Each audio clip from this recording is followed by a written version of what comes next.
تو ان کے لیے کوئی ایسا حکم نہیں ہے کہ ان کو واپس بھیجنا پڑے. اب مسلمانوں کو یہ ایسے تھے جن کو بہت برا لگا، یہ کہا کہ یہ کیسا کہ ان کا کوئی یہاں آئے ہم ان کو بھیج دیں واپس، ہمارا کوئی یہاں سے وہاں جائے تو یہ واپس نہ بھیجیں اسے، یہ کیسی بات ہوئی، ہمیں یہ بالکل اچھا نہیں لگ رہا. لیکن رسول خدا صلی اللہ علیہ وآلہ وسلم نے سمجھایا کہ دیکھیں ان کا کوئی ہمارے پاس آیا تو اس کا مطلب ہے کہ وہ ایمان لائے ہیں. ہمارا کام ہے ان کو ہدایت دینا، ان کو مسلمان بنانا. اب وہ وہاں جائیں یا یہاں رہیں ہمارا کوئی کچھ نہیں بگاڑ سکتا، وہ ہمارے ہیں اور مکہ میں رہیں گے، اس میں کیا بڑی بات ہے. اور اگر ہمارا کوئی ان کے پاس چلا گیا اور وہ ان کو واپس نہ بھیجیں تو کوئی بات نہیں ہے، کیونکہ وہ ہمارے تھے ہی نہیں، وہ منافق تھے، وہ ایمان نہیں لائے تھے. ہمیں کیا ایسے لوگوں کے ساتھ رہنا ہے جو ہمارے نہیں ہیں، جو جھوٹ بول رہے ہیں. پھر نمبر 3 جو بات تھی کہ اگر کوئی عربیہ میں کوئی بھی ٹرائب جو تھی ان میں سے کوئی بھی قبیلے سے اگر کوشش کر رہا ہے کہ وہ یا قریش کو جوائن کرے یا رسول خدا کو جوائن کرے تو ان کو اب یہ اجازت ہے، ان کو یہ آزادی ہے. یہ بہت ہی اچھی بات ہوئی مسلمانوں کے لیے کہ اب جو عربیہ میں جو قبیلے تھے وہ سب ڈر رہے تھے، قریش سے ڈرتے تھے کہ رسول خدا کے ساتھ کیسے وہ صلح کریں، کیسے دوستی کریں، کیسے اس دین کے بارے میں سیکھیں جب قریش ان کے سب سے بڑے دشمن ہیں. لیکن جب قریش ہی کہہ رہے ہیں کہ اب کوئی بھی عرب کے قبیلے کو اگر رسول خدا کے پاس آنا ہو یا ہمارے پاس، ان کو یہ آزادی ہے. یہ بہت خوبصورت چیز ہوئی کیونکہ 3 سال میں جتنے لوگ مسلمان بنے ہیں وہ کبھی نہیں بنے تھے اتنے سالوں میں. اور اس سے پتہ چلتا ہے ایک تو کہ ہم جب دشمن سے ڈرتے ہیں تو ہمیں پتہ نہیں کہ دشمن ہم سے زیادہ ڈرتا ہے اور دشمن ہمیں دیکھ رہا ہے اور وہ کبھی اکثر خود صلح کوشش کرتا ہے کہ دیکھیں آپ ہمیں نہ ماریں، حالانکہ ان کے پاس زیادہ ہتھیار ہوتے ہیں. ایک اور بات یہ کہ اللہ سبحانہ و تعالی یہ سب راستے کھول دیتا ہے ہمارے لیے جب ہم ڈرتے ہیں. اور ان کے جو امبیسڈرز آئے تھے انہوں نے دیکھا کہ جب نماز کا وقت ہوا ہے، قریش کے امبیسڈر نے یہ دیکھا کہ جب نماز کا وقت ہوا ہے تو رسول خدا جب وضو کر رہے ہیں تو جب پانی کے جو ڈراپس گر رہے ہیں، قطرے گر رہے ہیں، تو صحابیوں نے ان قطروں کو بچا کے اپنے سر پہ مل دیا. تب ان امبیسڈر نے تعجب سے دیکھا اور منہ سے یہ کہا کہ یا محمد یہ لوگ آپ کو چھوڑ دیں گے، یہ لوگ آپ سے یہ کہاں آپ کے ساتھ وفاداری کریں گے، آپ کیوں ان پہ بھروسہ کر رہے ہیں. لیکن جب واپس گئے قریش کے پاس تو کہاں آپ کو پتہ نہیں ہے یہ لوگ اپنی جان دے دیں گے، یہ لوگ تو وہ قطرہ بھی ضائع ہونے نہیں دیتے جو رسول خدا کا وضو کا پانی ہے. یہ اپنے رسول سے بہت پیار کرتے ہیں، یہ جان دے دیں گے اور ان سے ڈرنا ہے، ان کے ساتھ صلح کریں نہیں تو یہ لوگ جان دے دیں گے. آج کے دور میں یہی حالت ہے، جو ہمارے دشمن ہیں وہ اکثر ہم سے زیادہ اصل میں ہم سے زیادہ ڈر رہے ہیں اور وہ بھی یہی دیکھ رہے ہیں کہ یہ لوگ تو موت سے نہیں ڈرتے، ان پہ کوئی بھی اگر ہم ایسی کوئی دھمکی بھی دے رہے ہیں تو وہ کہتے ہیں موت کیا ہے، ہم تو شہادت کے لیے تیار ہیں، ہم تو خوشی سے جائیں گے، ہمیں وہ درجہ چاہیے. تو اس کا یہ مطلب ہے کہ ہمیں یہ خود کو نہیں ڈرانا چاہیے کہ ہمارے دشمن ہم سے بہت بڑے ہیں اور بہت طاقتور ہیں اور یہ کریں گے وہ کریں گے. اللہ جس کے ساتھ ہے وہ کامیاب ہوتا ہے، جو سیدھی راہ پہ ہوتا ہے وہ کامیاب ہوتا ہے. اور جو چوتھی بات جو لوگوں کو بہت چبھی ہے سب سے زیادہ حضرت عمر کو، کہ اب رسول خدا صلی اللہ علیہ وآلہ وسلم اور ان کے سب صحابی کو واپس جانا پڑے گا اور وہ آنے والے سال آئیں گے.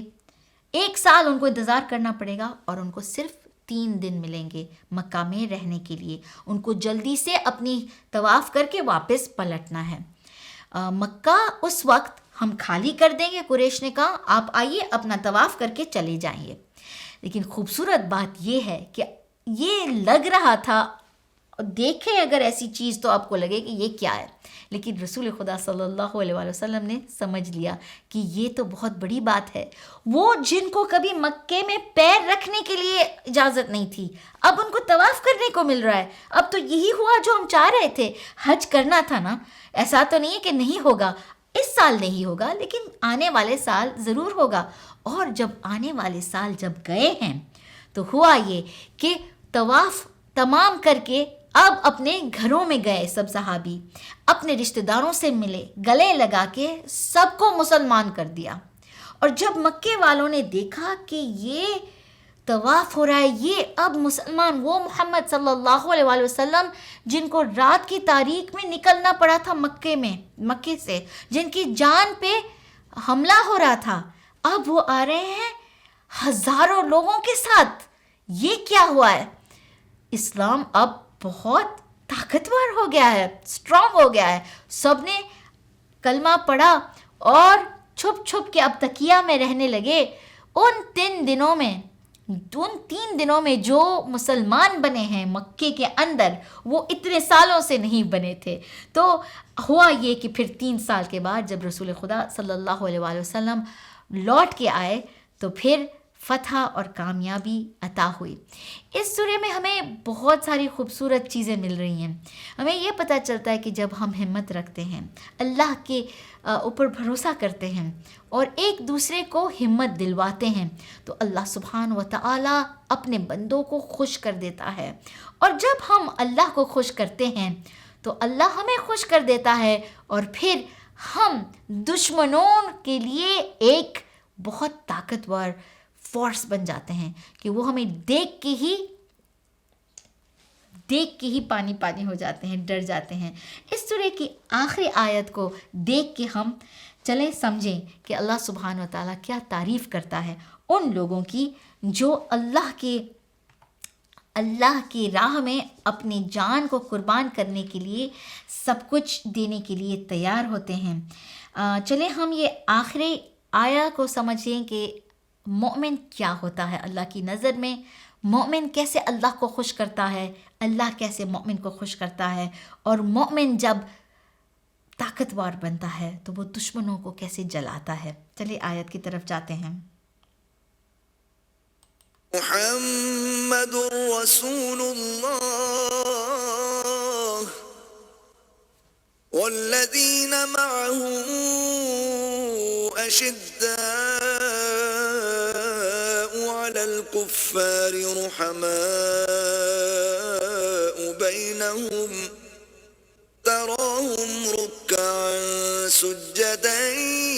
يبتغون فضلا من الله ورضوانا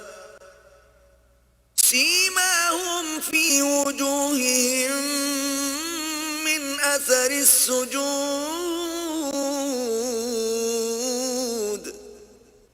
ذلك مثلهم في التوراة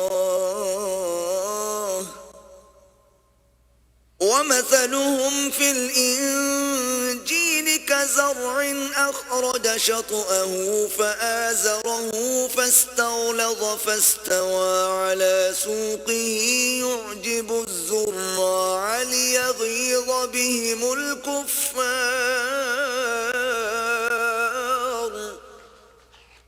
وعد الله الذين آمنوا وعملوا الصالحات منهم مغفرة وأجرا عظيما. محمد صلی اللہ علیہ وآلہ وسلم اللہ کے پیغمبر ہیں، اور جو لوگ ان کے ساتھ ہیں وہ کافروں کے حق میں تو سخت ہیں اور آپس میں رحم دل. اے دیکھنے والے، تو ان کو دیکھتا ہے کہ اللہ کے آگے جھکے ہوئے سر بسجود ہیں اور اللہ کا فضل اور اس کی خوشنودی طلب کر رہے ہیں. کثرت سجود کے اثر سے ان کی پیشانیوں پر نشان پڑے ہوئے ہیں. ان کے یہی اوصاف تورات میں مرقوم ہیں اور یہی اوصاف انجیل میں ہیں. وہ گویا ایک کھیتی ہیں جس نے پہلے زمین سے اپنی سوئی نکالی، پھر سبحان اللہ. چلے ہم اس پودے کو دیکھیں جس طرح اس آیا میں اللہ سبحانہ و تعالیٰ بتا رہا ہے کہ ایک مومن کس طرح ایک پودے کی طرح ہوتا ہے. اس کو مضبوط کیا، پھر موٹی ہوئی اور پھر اپنی نال پر سیدھی کھڑی ہو گئی. اور لگی کھیتی والوں کو خوش کرنے تاکہ کافروں کا جی جلائے۔ جو لوگ ان میں سے ایمان لائے اور نیک عمل کرتے رہے ان سے اللہ نے گناہوں کی بخشش اور اجر عظیم کا وعدہ کیا ہے۔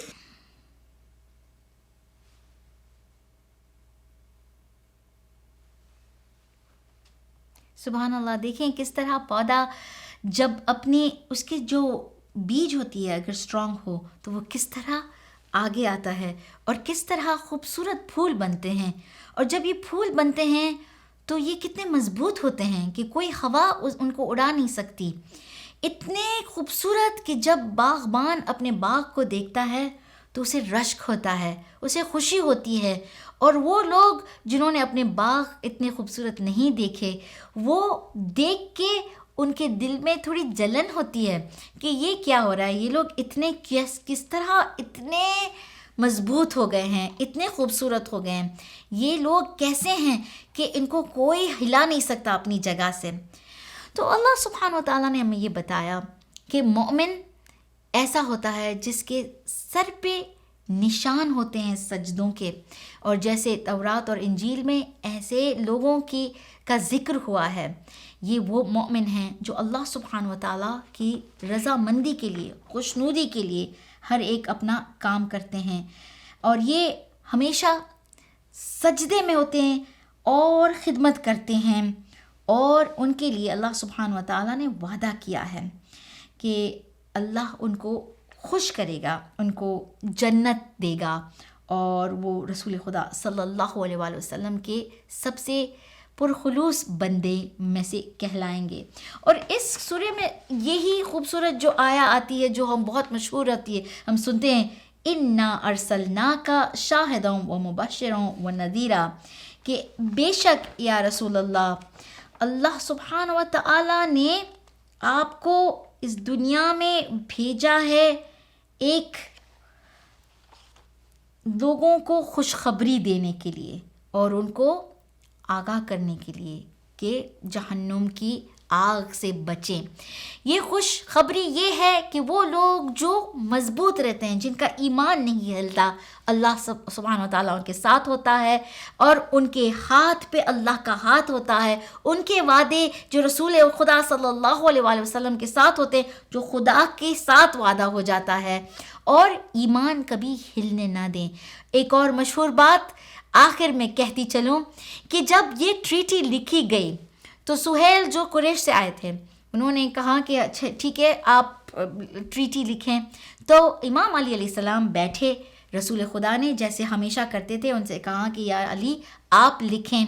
تو جب امام علی علیہ السلام نے لکھا کہ یہ ٹریٹی سہیل قریش سے ہیں اور محمد صلی اللہ علیہ وآلہ وسلم جو اللہ کے رسول ہیں ان کے دو بیچ بنی ہے، تو سہیل نے کہا کہ یہ کیا آپ لکھ رہے ہیں محمد رسول اللہ، ہم یہ چیز نہیں مانتے، اسی لیے تو ہم یہ لڑائی ہو رہی ہے، اگر ہم اس چیز کو مانتے تو ہم آپ کے ساتھ لڑائی ہی نہ کرتے۔ تب رسول خدا صلی اللہ علیہ وآلہ وسلم نے کہا یا علی کوئی بات نہیں ہے، اگر یہ نہیں مانتے آپ اسے مٹا دیں، یہ بات کہ محمد رسول اللہ، اسے ان کو نہیں پتہ، اچھا نہیں لگتا تو کوئی بات نہیں ہے۔ تب امام علی علیہ السلام نے کہا یا رسول اللہ آپ کو اگر یہ اس چیز کو مٹانی ہو یہاں سے تو آپ کا حکم، لیکن میرا ایمان تو ہے نا آپ پہ، میں تو دل سے مانتا ہوں، جان سے مانتا ہوں کہ آپ میرے رسول ہیں، میرا ہاتھ اس چیز کو نہیں مٹا سکتا، میرا ایمان ایسا ہے کہ ایک بار اگر لکھ لیا تو اب یہ سچ ہے اس لیے لکھا، ہم کوئی جھوٹ نہیں لکھتے۔ تب رسول خدا صلی اللہ علیہ وآلہ وسلم نے مسکرا کے قلم اٹھائی اور خود اس چیز کو مٹایا، اور ہمیں اس میں یہ بھی پتہ چلتا ہے امام علی علیہ السلام کا ایمان جو کل ایمان، اور رسول خدا صلی اللہ علیہ وآلہ وسلم جن سے لوگ کہتے ہیں کہ وہ نہیں پڑھ سکتے تھے، نہیں لکھ سکتے تھے،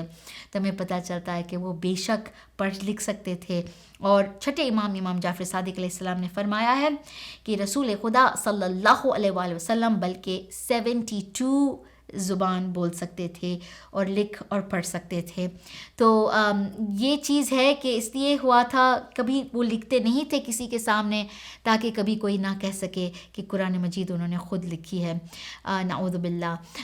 تو ماشاء اللہ یہ سورہ بہت خوبصورت ہے. میری یہ دعا ہے، التجا ہے، آپ کو یہ پسند آیا ہوگا انشاءاللہ. اس کی جھلک ہی ملی ہے 1 گھنٹے میں، 1 گھنٹے سے about 15 منٹ ہم نے گفتگو کی ہے.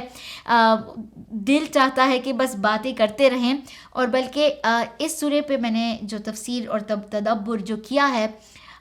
اس کے اباؤٹ 17 لیکچرز ہوئے ہیں if I'm not mistaken. تو وہ انگلش میں ہوئے ہیں، تو آپ اگر چاہیں تو انٹرنیٹ میں آپ ڈھونڈ سکتے ہیں. نسیم کو کے لیکچرز ہیں، اگر آپ ٹائپ کریں نسیم کو ذاکرہ شائروز لینٹرن آف گائیڈنس کے ٹاپک پہ ہیں، اور یہ ہے سورہ فتح کے انالیسس انگلش میں. تو اگر آپ کے بچوں کو آپ کو اس سورے کے بارے میں سکھانا ہو جو صرف شاید اگر انگلش ہی سمجھتے ہیں، تو بے شک پلیز آپ اس سورے کو ڈھونڈیں. اور دعا ہے کہ آپ اس سورے کی تلاوت بھی کریں گے، اس کی تفسیر بھی پڑھیں گے، اور تفسیر صرف ایک نہ پڑھیں، بہت ساری پڑھیں تاکہ آپ دیکھیں کہ سنی کی تفسیر میں بھی یہی ملتا ہے جو ہم نے شیعہ نے جو پڑھا ہے اور سنا ہے. کیونکہ اس سورہ جو بہت مشہور واقعہ ہوا ہے، اس کو بہت سارے لوگوں نے لکھا اس کے بارے میں، اور تاریخ میں یہ ایک خوبصورت ہمارے لیے درس بن گیا، اور ہمت والوں کے لیے ہمت، اور وہ جو ایمان لاتے ہیں ان کے لیے ایمان میں اضافہ. الہی آمین. انشاءاللہ بہت جلد واپس ملیں گے. بہت بہت شکریہ والفجر چینل کا کہ انہوں نے مجھے یہ موقع دیا، اور I pray that ہم واپس اسی طرح مل سکیں. والسلام علیکم ورحمۃ اللہ وبرکاتہ.